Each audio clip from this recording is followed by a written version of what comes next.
Pecha Kucha 97, The Hidden Fortress. So this is the third week of me trying to dodge doing stuff and just watching movies. One movie I watched kind of snowballed into half the Pecha Kucha, which is the titular movie. We'll get to that when we get to that, but first let's see how we got there. So I watched the Blade trilogy, first thing I did this week. Blade is the first good Marvel movie I'm aware of, chronologically speaking. It's cool, and it was cool using stuff that wasn't cool before, and it still holds up. It's not like a masterpiece or anything.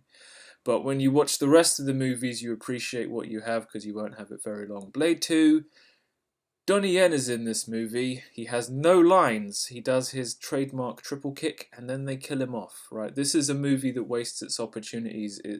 And it's cast. It's entertaining, but you'll shake your head. And then just to kill the franchise dead, they bring along Ryan Reynolds. They give him all the best lines. This movie takes itself seriously, fails, and then Ryan Reynolds takes the piss out of everything, and then it wins. Triple H is in it, so don't watch it. Enough said. Right, so I had a copy of The Thing sitting on my DVD case. I thought for the better case of part of a decade. I finally got around to watching it, only to find out it was the remake, the 2000 and something remake, which is a prequel, not a remake, I should say, of the 1982 John Carpenter film.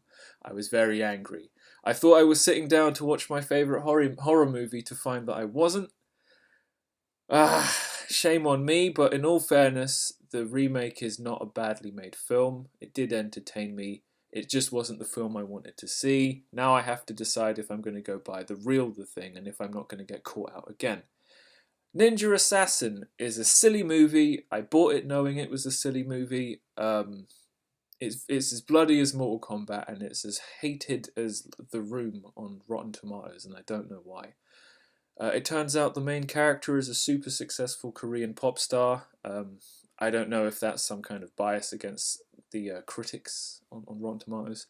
Watched The Matrix. I don't want to call it a masterpiece, but there's a lot of excellent stuff going on in this movie beyond the direction. It's got a lot of themes. They're very big and they're very interesting. Unfortunately, the trilogy can't really do justice to the gravity of the things it deals with. But the first film is brilliant.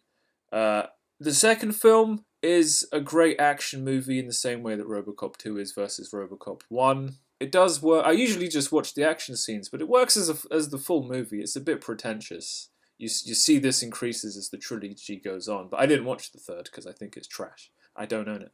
But The Hidden Fortress is Akira Kurosawa 1950s Japanese cinema classic. It was recommended to be on my foundation course by one of the tutors.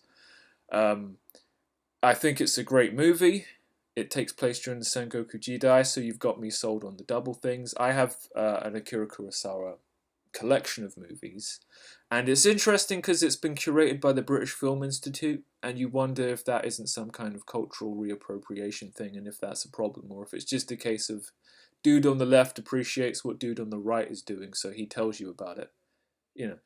But I saw this movie a long time ago and I did work. I did some illustrations based on it. So this is like 3 frames of the movie where a guy gets stabbed and then he starts to collapse. Green first, you can see him getting stabbed. Then red, then blue, as he collapses, I think.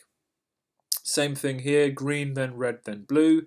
This is a spear fight between two generals. If you've seen the movie, you'll understand what's happening. This is the end of the fight, but if you haven't, you won't.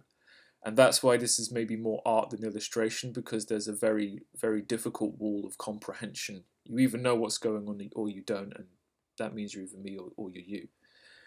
So, this is the stuff that made me do the old boy thing. So I did loads of little thumbnails on the left, and then this is a close-up to some of the thumbnails. The idea was to be like... It was like a reverse storyboard, and as detailed as a storyboard would be, which is not very detailed.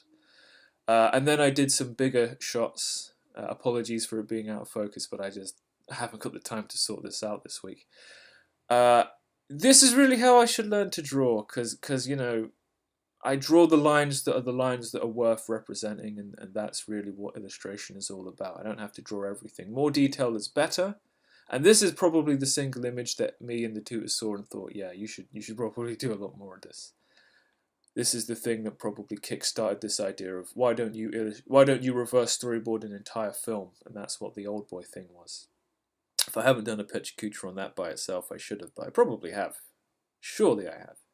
And this is the two main characters basically walking out of the movie at the end. It's a serious movie, but it's very light-hearted. There's a comedy undertone that goes through the whole thing, kind of like Blade 3, but it's not shit. And it's a very strong kind of iconic visual, I should say as well, because I haven't said. The Hidden Fortress heavily influenced George Lucas into making the Star Wars trilogy.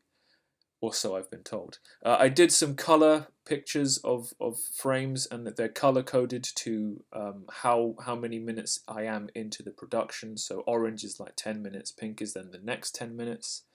And this week I did actually touch my Cintiq, and I've been slowly trying to build up the layers of detail on this, like this picture of like zombie Optimus Prime. On the left is an old JPEG, on the right is where it is now. Just, I'm just working from the top of Prime's chest down. I'm starting to think about Rodimus, but I haven't committed to anything.